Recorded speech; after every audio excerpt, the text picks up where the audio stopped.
जो डर गया समझो मर गया. Hallelujah. Praise the Lord.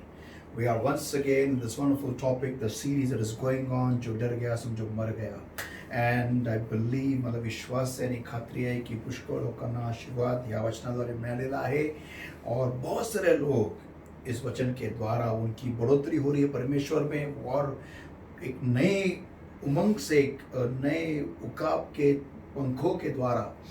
पंखों से वो परमेश्वर में एक नए आयाम को पार कर रहे, ऐसा मेरा विश्वास है. और इस वचन में जाने से पहले आइए हम दुआ करें और पवित्र आत्मा का स्वागत करते हुए इस सारे समय को पवित्र आत्मा के हाथ में दे और विनती करें पवित्र आत्मा से कि हमें वचन जब बताया जाएगा तो हमारे मन को खोल, इस वचन को समझने के लिए हमें शक्ति दे, हमें वो चालना दे, ताकि हम वचन के गहराई में जाए और प्रभु यीशु मसीह में और बढ़े. That's all pray. Thank you, Lord my God. I give you the praise, I give you the worship, I give you the glory, I give you the honor, Lord my God, for thou art a faithful God, and Lord, there is none like thee. Blessed Holy Spirit of God, the welcome, O Lord my God, in a new way today. Speak to our hearts, Lord. We come to change and become more like you, and to fly with wings of eagles, Lord. Speak to our hearts. Thank you for this time that you've given to us. Thanks a million, Lord. In Jesus' name I pray and I ask. Amen. Hallelujah. आइए हम इस हमारे जो base verse है उसको हम पढ़ेंगे. फिलिप्पुस की पत्री इसका 4 अध्याय वचन 6. Philippians chapter 4 and verse 6. फिलिप्पुस की पत्री 4 अध्याय वचन 6. Be careful for nothing, but in everything by prayer and supplication with thanksgiving, let your request be made known unto God. Amen. Ayub की पत्री, अयूब इसका 3 अध्याय और वचन 25. Job 3:25. Job 3:25. For the thing which I greatly feared is come upon me, and that which I was afraid of is come unto me. Amen. I repeat once again.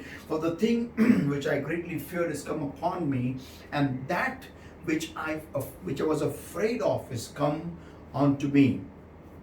Genesis chapter 1 and verse 28. Genesis chapter 1 verse 28. उत्पत्ति इसका पहला अध्याय और वचन 28. And God blessed them, and God said unto them, be fruitful and multiply, and replenish the earth, and subdue it, and have dominion over the fish of the sea, over the fowl of the air, and over every living thing that moveth upon the earth. Amen, amen, amen. I am दुआ कर. Thank you, Lord my God, for this time that you've given to us. Thank you, Lord, for changing a word from Logos to Rhema. And I, but you speak, Lord, revealing truth and changing lives. Meet with the people in a new way is my prayer, Lord.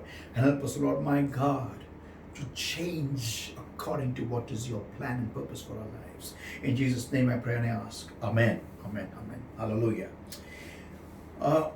जो डर गया समझो मर गया, मेरा आज का जो उपविषय है, और वो है आपके लिए गलायत आपकी राह देख रहा है. आमेन, आमेन, आमेन. और इसका भाग 6 हम देख रहे हैं आज.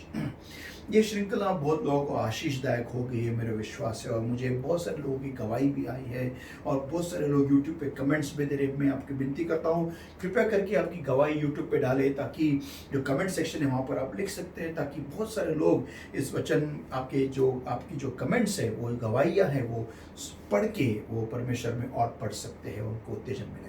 हमें तो ये जो श्रृंखला हम देख रहे हैं, और वो है जो डर गया समझो मर गया. और उसका विषय हमारा चल रहा है, और वो है आपके लिए एक गलायत आपकी राह देख रहा है. तो आज मैं जो बात करने वाला हूँ, ये बहुत ही महत्वपूर्ण है. मैं कहता हूँ, मेरी सारी इस श्रृंखला में जो मैं आज बताने वाला हूँ, उसको बहुत महत्व दीजिएगा, क्योंकि इसका इल्म होना, इसके बारे में इसके द्वारा हम हमारे खुद को तैयार करना, ये परमेश्वर की इच्छा है. आज का विषय आपको समझाने के लिए मैं पुराने नियम में जाना चाहता हूं, जहां पर उत्पत्ति इसका 11वां अध्याय में हम जाएंगे और वचन 1 से 9 पढ़ेंगे. उत्पत्ति 11 वचन 1 से 9. Genesis chapter 11 and verses 1 to verse 9. And the whole earth was of one language and of one speech. And it came to pass, as they journeyed from the east, that they found a plain in the land of Shinar, and they dwelt there. And they said one to another, go to, let us make brick, and burn them thoroughly. And they had brick for stone, and slime had they for mortar.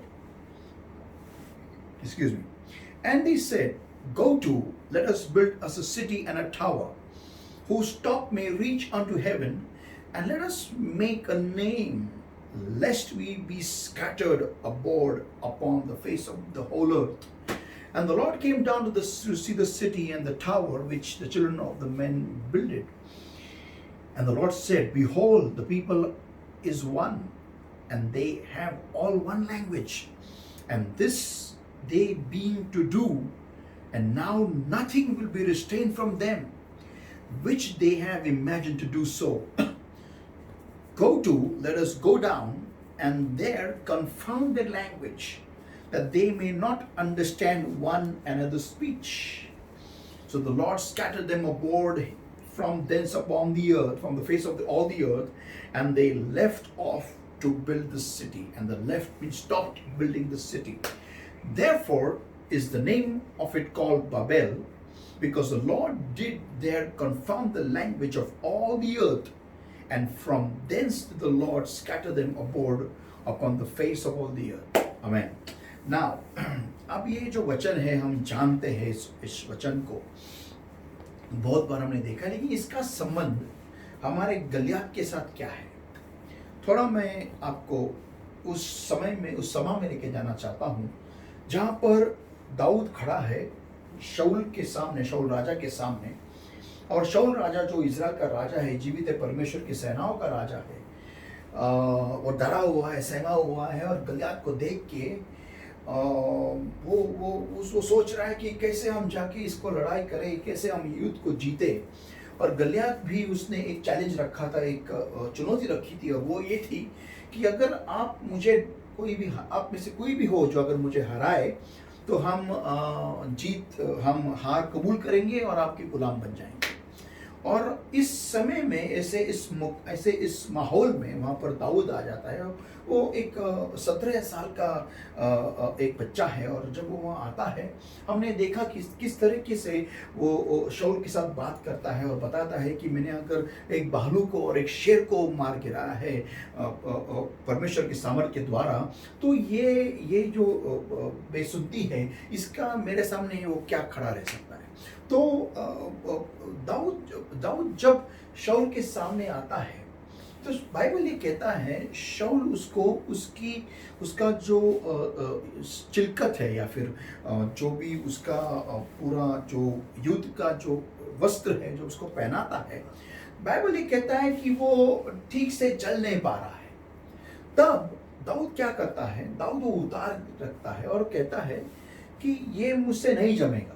और फिर Bible हमें कहती है कि दाऊद फिर एक नदी के पास जाता है, वहाँ पर एक झरना बह रहा है, और उस झरने में से 5 स्मूथ गोटे लेके आता है। हिंदी में उसको कहेंगे हम, मराठी तरह म्हणतात गुळगुळीत गोटे, एकदम राउंड झालेले, परफेक्टली राउंड झालेले गोटे असे तो निवडून आणतो। ऐसे गोटों को, वो पत्थरों को चुनता है। मैं यहाँ पर आज थोड़ा सा और गहराई में जाने वाला। एक्चुअली मेरा आज का जो उपविषय मीन्स ये जो मेरा उपविषय है कि आपके लिए गलायत रुका हुआ है, लेकिन उसमें भी मैंने एक उपविषय डाल के रखा है, और वो है are you ready to change? क्या आप बदलने के लिए तैयार हो? और ये बात आपको समझाने के लिए मैं आपको बाबेल के उस बुर्ज के पास लेके जाता हूं।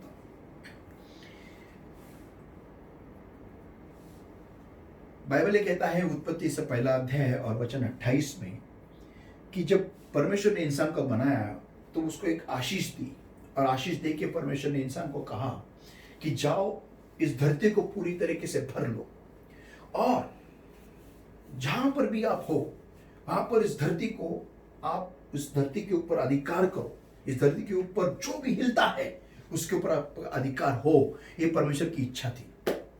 और हम देखते हैं 11वें अध्याय में कि जब ये सिनार देश के जो लोग थे, ये जो लोग वहां पर सिनार के देश में आए, बाइबल ये कहता है कि वो एक ही जबान के लोग थे, उनकी भाषा एक थी।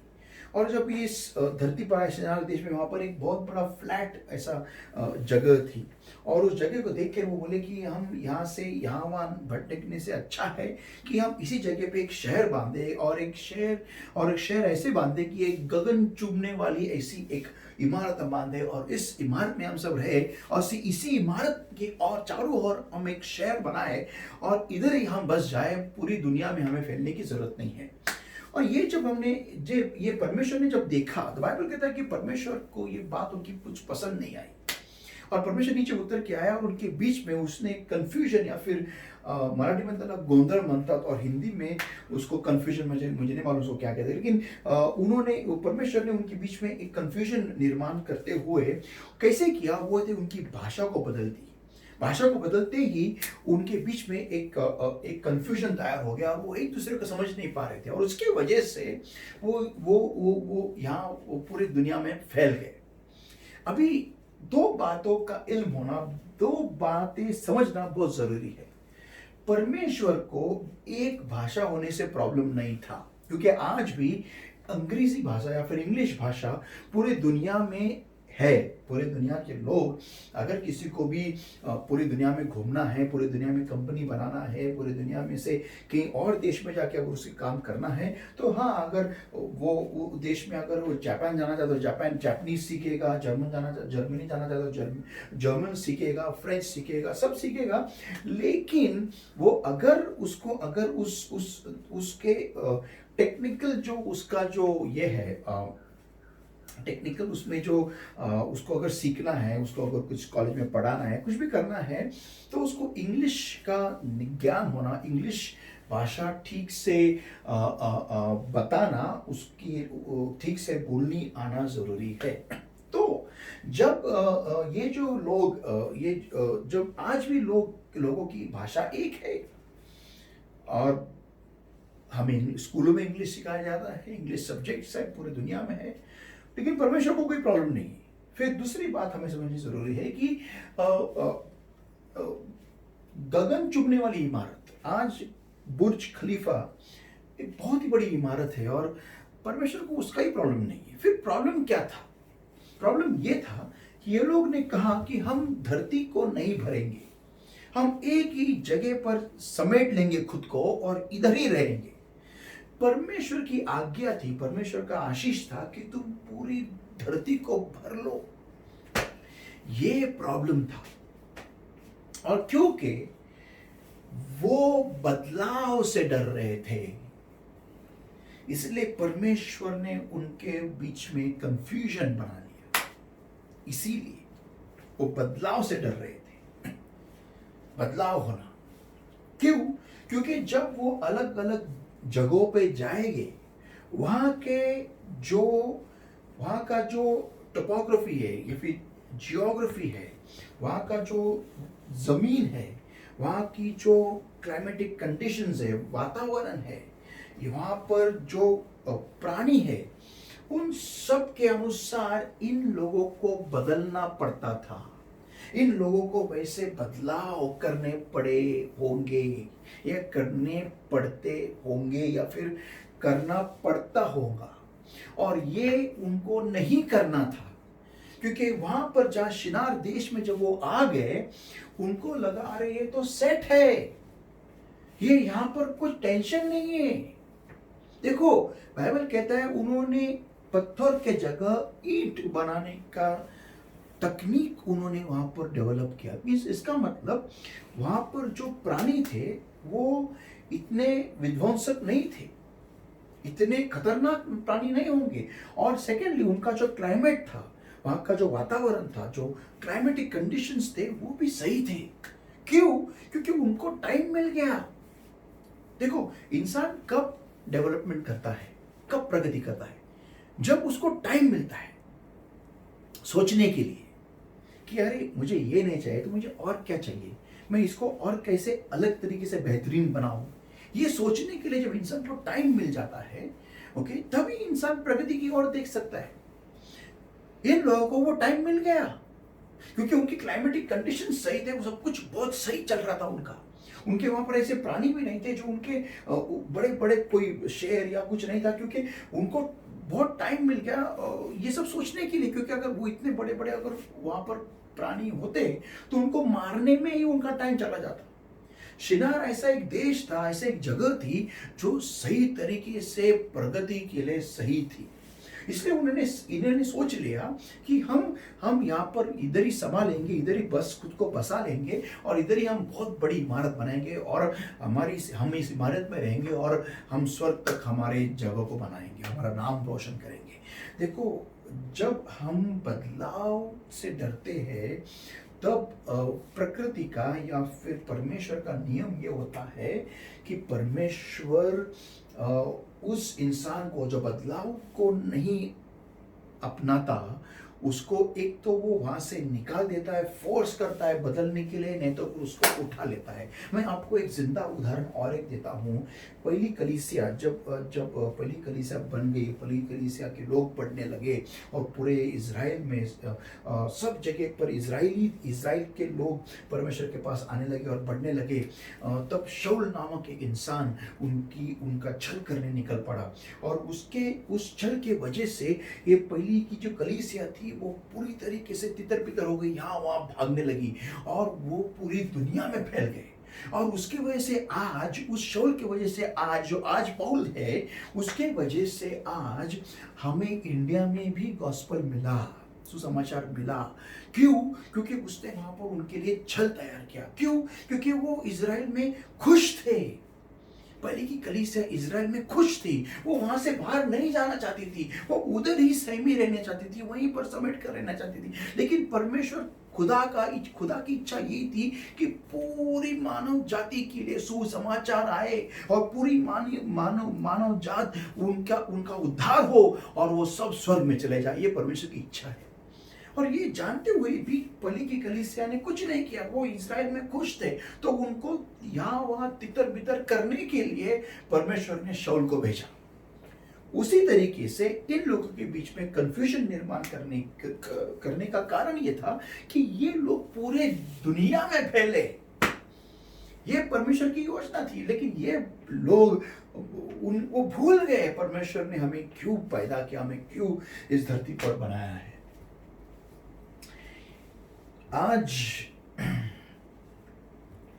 हम मानव जाति के इतिहास में एक बहुत ही महत्वपूर्ण पन्ने पे खड़े हैं। पूरे मानव जाति के इतिहास में जब से पहला इंसान धरती पे आया तब से लेके आज तक जितनी भी बड़ी बड़ी घटनाएं हुई है दुनिया में, इन सारी घटनाओं में से ये घटना बहुत ही अलग है, बहुत ही अलग है। क्यों?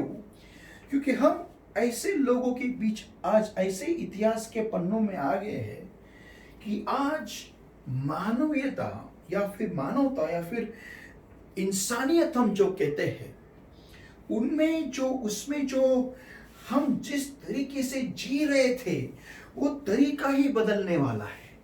आज मैं कुछ आपको भविष्यवाणी के तौर पे कुछ बताना चाहता हूँ।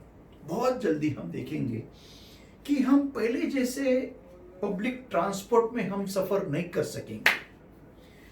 Point number 1। पॉइंट नंबर 2, हम पहले जैसे मॉल्स में घूम नहीं सकेंगे। पॉइंट नंबर 3, हम पहले जैसे थिएटरों में जाके पिक्चर नहीं देख सकेंगे। पॉइंट नंबर 4, हम पहले जैसे हम स्कूल में जाते थे वैसे नहीं होने वाला है, और पहले जैसे हम कॉलेज में जाके एक साथ हम बैठते थे वैसा नहीं होने वाला है। ये कोरोना के वजह से पूरा इंसान का जीने का तरीका ही बदलने वाला है, पूरी तरीके से बदलने वाला है। और ये क्यों हो रहा है? क्योंकि परमेश्वर ये चाहता है कि हम इस बदलाव में आए। हम इसमें से परमेश्वर की इच्छा और योजना क्या है कलीसिया के लिए और इंसानियत के लिए, ये हम समझे।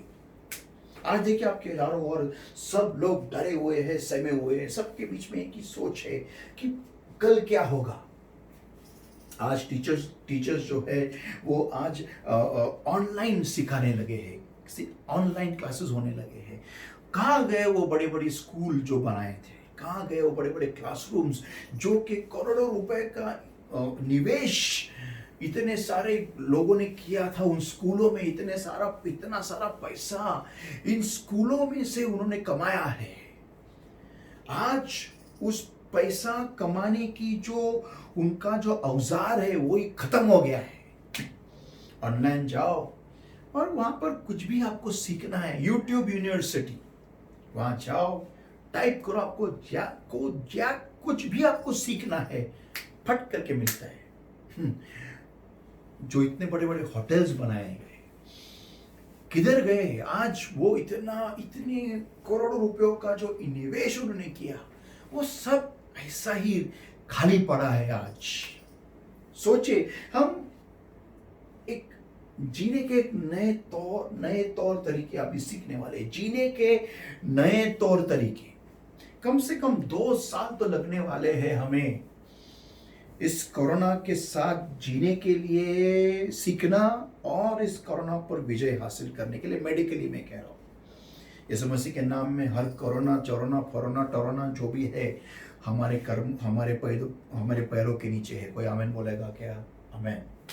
लेकिन जो दुनिया है उनके लिए अगर उस मेडिकली अगर उसके ऊपर विजय हासिल करनी है तो उनको कम से कम 2 साल लगने वाले हैं। और इन 2 सालों में हमारे जीने का तौर तरीका ही पूरी तरीके से बदलने वाला है। इतना डर के साथ लोग जीने वाले, इतने डर के साथ।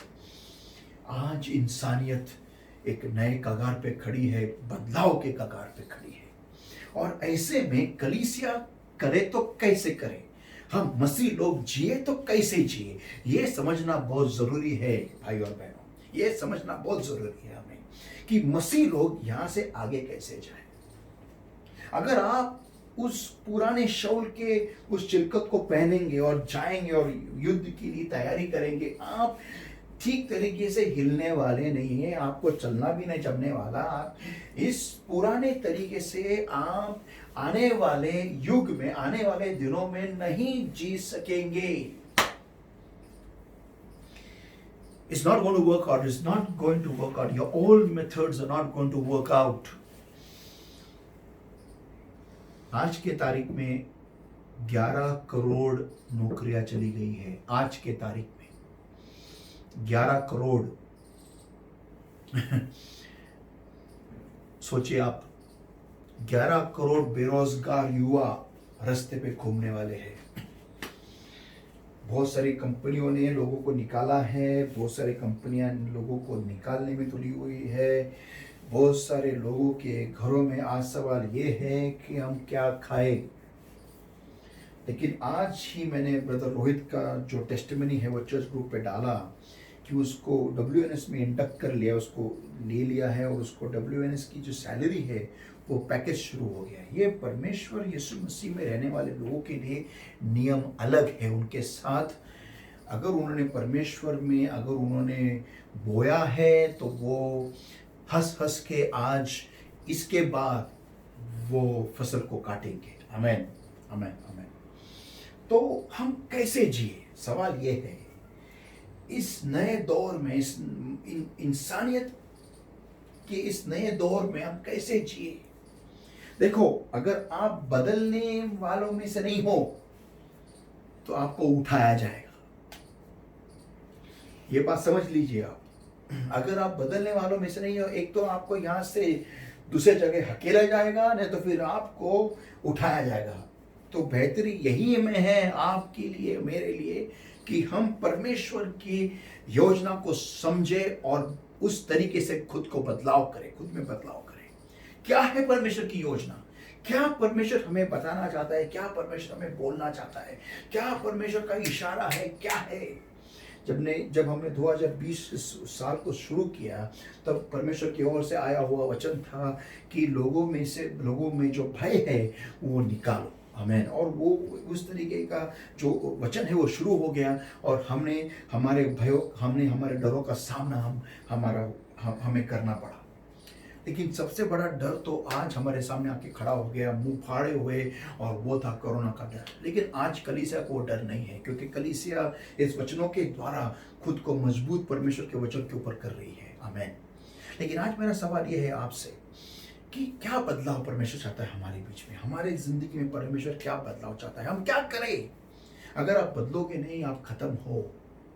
ऐसे इस टावर इस बाबेल के जो लोग थे, शिनार देश के जो लोग वहाँ पर जो रहने लगे, उन्होंने परमेश्वर की उस आज्ञा का पालन नहीं किया कि जाओ और पूरी दुनिया में फैल जाओ। डर है ना, हमें डर है, अनजान चीजों से लोग डरते हैं। जो चीज समझ में आती नहीं उससे डरते हैं हम, उससे डरते हैं हम।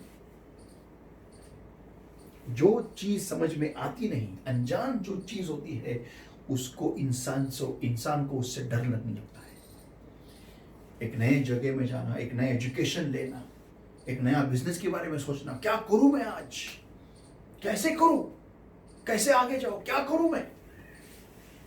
ये डर आज लोगों को सता रहा है दुनिया में पूरी तरीके से। लेकिन हम अंधियारे में जीने वाले लोग नहीं, हम उजियारे में जीने वाले लोग हैं। और हमें परमेश्वर ने उजियारा दे के रखा है, उसका वचन है, उसका पवित्र आत्मा है। तो आने वाले इस भाग में हम देखने वाले हैं कि किस तरीके से हम बदलाव लाए हमारे जिंदगी में, ताकि आने वाला जो कोरोना के साथ जीने का जो वक्त है उसमें हम ऊंचे मुकाम पे कैसे जाए। जो लोगों की नौकरियां जा रही है, हमें कैसे सबसे बेस्ट नौकरियां हमें कैसे मिले, सबसे बेस्ट बिजनेस हमारे कैसे हो, सबसे बेस्ट ऑर्डर्स हमारे पास कैसे आए, हमें आने वाले भाग में देखने वाले हैं। आइए हम दुआ करें। Thank you lord my god for your word that came to us alive. Thank you for speaking to our hearts. Every yoke of darkness, every sickness, every infirmity, every disease, every spirit of fear that's holding upon them, Lord my God, I bind and destroy and consume with the fire of the Holy Ghost in the name of the Lord Jesus Christ of Nazareth. And beloved Lord my God, I set people free. Get out, God, in Jesus' mighty name. Holy Spirit of God, welcome, Lord. You take charge right now. Touch your people, Lord my God. Just touch them with a fresh anointing of your presence, Lord. Just touch them, Lord my God, and be with the people, Lord. Change them, Lord. I bless them, Lord my God, with the blessings mentioned in your word for your people right now. Blessed Lord my God, I pray, Lord, help your people, Lord, to be ready for change, to be ready, Lord my God, to soar up high with wings of eagles, to climb up great apogees, Lord, to get ready for the preparation which you're doing in their lives. I give them in your hands. You take charge. And beloved Lord, I bless your people right now. The Lord bless thee and keep thee. The Lord make his face shine upon thee and be gracious unto thee. The Lord lift up his countenance upon thee and give thee peace. And let the name of the Lord be put upon thee and upon thy children. And the Lord bless thee and thy children. Beloved Lord, I bring your people, their spirit, soul, body, mind, heart, and life. They're going and coming, their job, their businesses, everything, Lord, their household, their animals, their vehicles, under the covering of the Lord's blood, the Lord's all in the fire of the Holy Ghost. Help your people to bring forth fruit 100-fold according to today's word. In Jesus' name I pray and I ask. Amen.